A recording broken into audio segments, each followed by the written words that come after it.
The NES shaped the gaming industry as we know it today. No shocker there, but you might be shocked to hear just how long Nintendo's revolutionary box actually stuck around for. It was more stubborn than us in the YouTube algorithm when Google tries to tell you that you actually want to watch that AI generated short of Kanye West farting on a squirrel instead. We ain't leaving. Here are just some of the more interesting super late NES games you should be aware of, each of which launched long after the SNES was already a thing. Right, that's enough build up.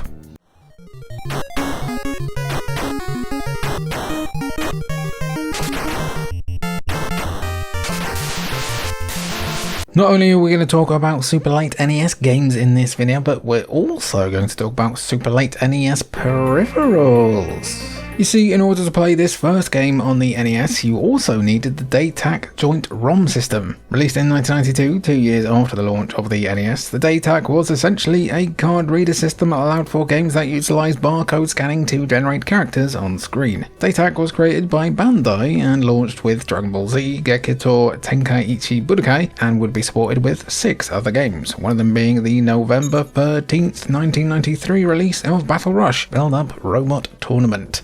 A robot construction game, players boot up the game and are given the ability to create their own robot from scratch, working their way through the various leagues of robot fighting in order to become the Grand Champion. It's like Real Steel with Hugh Jackman. After each successful fight, you can spend the earned cash on upgrading parts to become stronger. It sounds good in theory, but Famitsu ended up giving it a 16 out of 40, so it's not exactly the best NES game ever made. That said, it might be one of the more expensive NES games ever made, with copies being listed for around $4,000 in some places. Crikey, that's about the same amount of money that I've spent on MGS2 tat over the years. That's what I tell the wife. Anyway, moving on.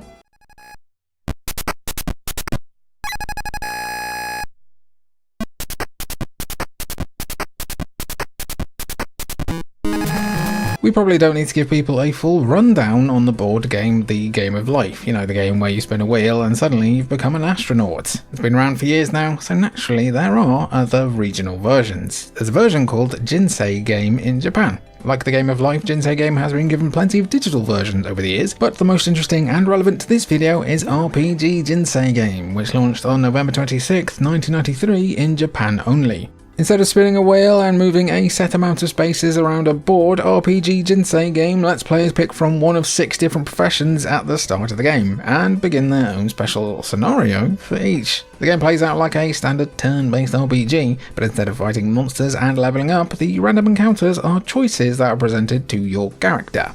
Making the correct choices upgrades your stats, which helps you in the actual battles, which are key story points integral to the character's journey and job. You still take turns, but winning means writing a good manga instead of slaying a demon. It's an interesting take on an established formula, which makes it worth seeking out, especially the English translation if you don't feel like learning Japanese over the next several years. I might actually need to do that if I keep this video up for much longer.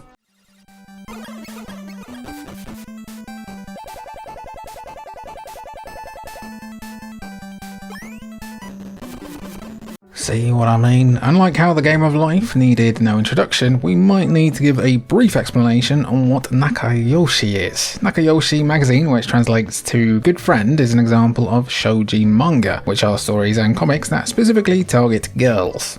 Nakayoshi's library of properties is pretty vast, though most will know of 2 of the most famous ones, which are Cardcaptor Sakura and Pretty Guardian Sailor Moon. That second one formed part of Nakayoshi to Isho, the NES RPG that launched exclusively in Japan on December 10th, 1993. That's the same day as Sister Act 2.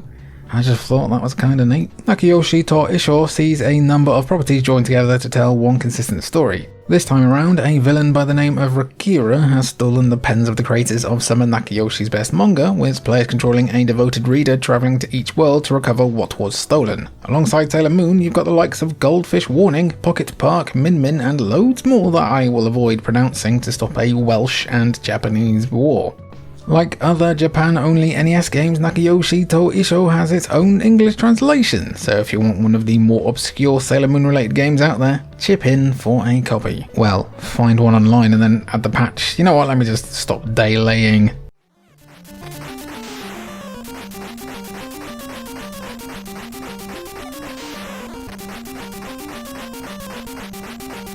This might come as a surprise to you, but do you know who really tried to squeeze the most they could out of the NES during its dying days? Disney.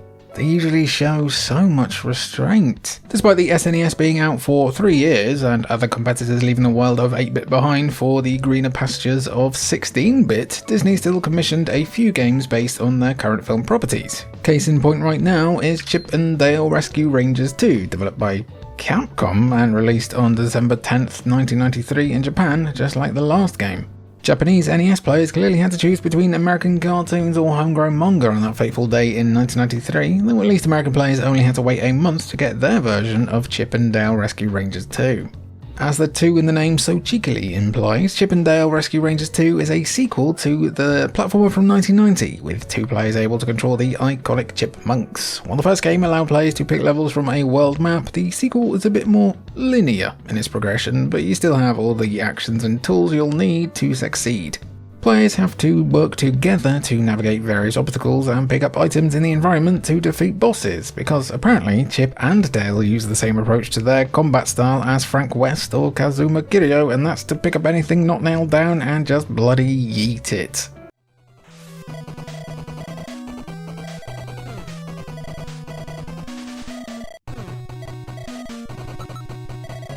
Seems like there were a lot of RPGs in the last days of the NES, right? Anyone who's still holding a candle for Nintendo's older console in 1993 was maximising their total playtime on the few games that were coming out. One RPG that launched on the NES earlier on in its lifespan was Momotaro Densetsu, known as Peach Boy Legend in English. The game is based on Momotaro, or the titular Peach Boy, a real figure in Japanese folklore, but Momotaro also pulls from other important folklore figures such as Kintaro and Princess Kaguya to tell a brand new turn-based RPG story. It's probably not the most original game ever made, but the inspirations are cool, at least.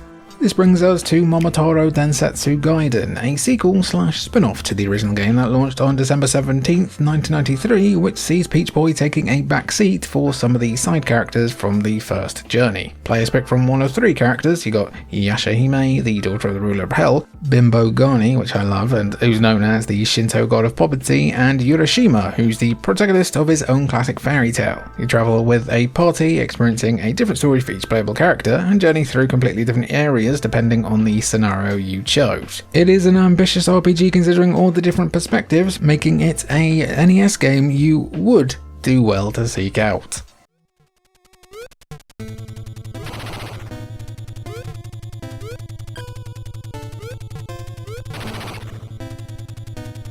Normally, we don't like covering games that were also released on the next generation platform as part of this super late series, especially when the only real difference between the 2 games is graphical quality. Wario's Woods does fall into that category, as both the NES and SNES version offer the basically the exact same gameplay, only the SNES version obviously looks better. But it's got Wario in it, so it's actually fine to be here. Like Puyo Puyo, Wario's Woods is a puzzle game where coloured monsters are dropping down from the top of the screen, and you have to match together a combination of 3 or more of the same colour in order to clear them off the board. The key difference is that instead of controlling them through their descent, you play as Toad, who wanders the bottom of the field, throwing or kicking monsters into place in order to form combos. It's a different way of approaching what is a pretty well-trodden puzzle format, forcing players to create combinations in a completely different way. It makes for a pretty incredible NES puzzle game, but it's not the sole reason why it belongs on this list. With a release date of February 19th, 1994 for the Nintendo Entertainment System, Wario's Woods is one of the last first-party games from Nintendo on the console. In fact, as far as America is concerned, when it launched over there on December 10th, 1994, it was the very last NES game to be officially licensed by Nintendo. In fact, it was the only NES game launched in America to actually be rated by the ESRB. That's the ratings board started in 1994 in America in the wake of the whole violence in video games debacle that we've definitely resolved and still isn't being brought up in current day conversation pretty much every day. Talk about the same old tropics, eh?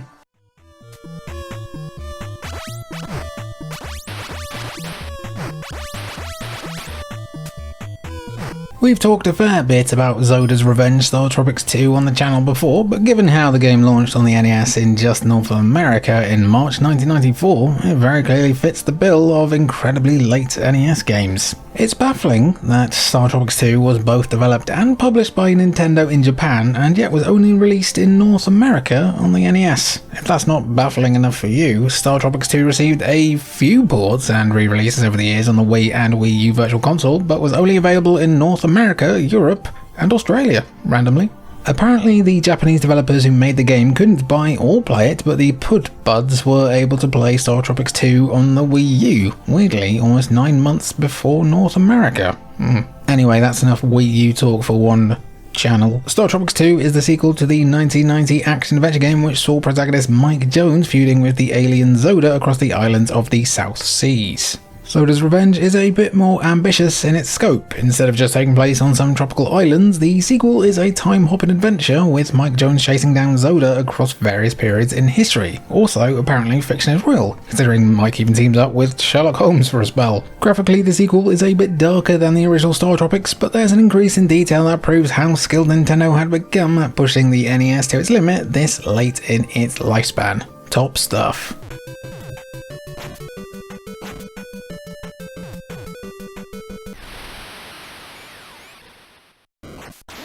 Call us lazy if you want to, but we're grouping two games together for this entry, as they're both about the same thing and released in Japan within a month of each other. J-League Super Top Players and J-League Winning Goal launched in April and May of 1994 respectively, and both depict Japan's top-level football league, or soccer league if you're incorrect. Football games in 1994 weren't quite up to the same level of peak that is Pro Evolution Soccer 6 on the PS2. Naturally, both NES games have been somewhat forgotten about over the years, but both games took differing approaches on how to depict virtual football. J-League Super Top Players is the second day-touch-enabled NES game in this video, but this one actually used cards for its gameplay. The game came complete with cards for both the teams and individual players, and players could use the card to choose what team they play as or which team member they wanted to take a penalty kick. It's cool in theory, but really it's just a massive overcomplication of selecting from a normal menu. Meanwhile, J-League Winning Goal is more of a straight-laced football game published by EA of all people. The core game is a bit bare bones, especially compared to the EA Sports FC 26s of the world, where literally every aspect of a player is turned into a stat, but there's some fun to be had here. Alright Americans, you can come back now, we're going on an adventure.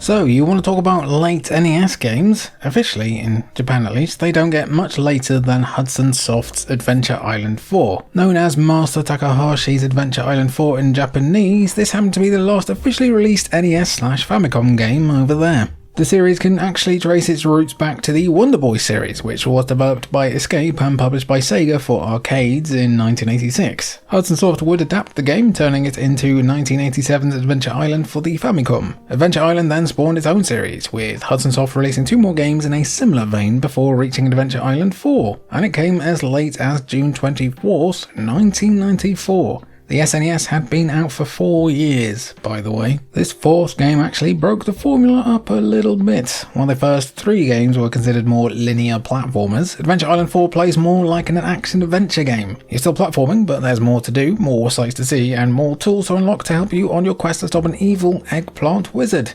If you want to play a historically significant platformer with Metroidvania influences that doesn't take itself too seriously, Adventure Island 4 is worth checking out. Again, evil eggplant wizard. Like other Japanese NES games that never launched elsewhere, there's been English translations floating around on the internet for years. You just need to know where to look, matey.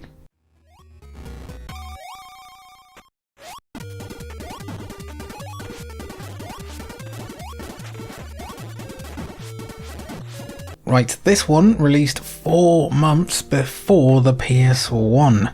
Nuts. Disney's The Jungle Book did kind of launch on every platform under the sun though. Obviously Disney would have to wait 2 decades for home consoles to actually catch up considering the original film launched in 1967, but once the levee broke, Disney flooded the market with Mowgli related games. The Master System, the Genesis/Mega Drive, the Game Boy, the Game Gear, the SNES and even MS-DOS were given versions of The Jungle Book. While they're all some kind of platformer roughly following the events of the film, the different technical specs of the consoles meant some fundamental differences between them. The different versions would roll out starting from December 1993, but it took until August 1994 for the NES version to arrive, making it one of the last ever NES games to be released. Thanks, Western release of Warriors Woods, for beating everyone out on that one. Functionally, the gameplay is the same as the other versions, with Mowgli collecting gems across the game's 10 levels within a strict time limit. After every second level, Mowgli fights a boss, including King Louie and Kaa the Snake, though tell us why he has to fight Kaloo the Bear as well?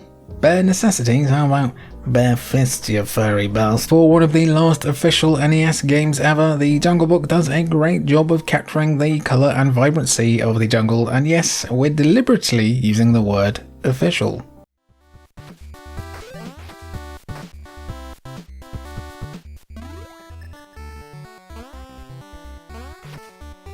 What, you thought we could only count to 10? Nah man, surprise 11th entry. Gotta keep you on your toes. We haven't touched on this community in other versions of this series, or well, in any other video really, but we'd be remiss to not mention the homebrewing community when it comes to the NES specifically. Nintendo, look away now. Check out, look, that looks like a Pokemon over there. Despite official support for the console ending decades ago, people have been developing games for the NES for years still, which is a credit to their dedication and talent.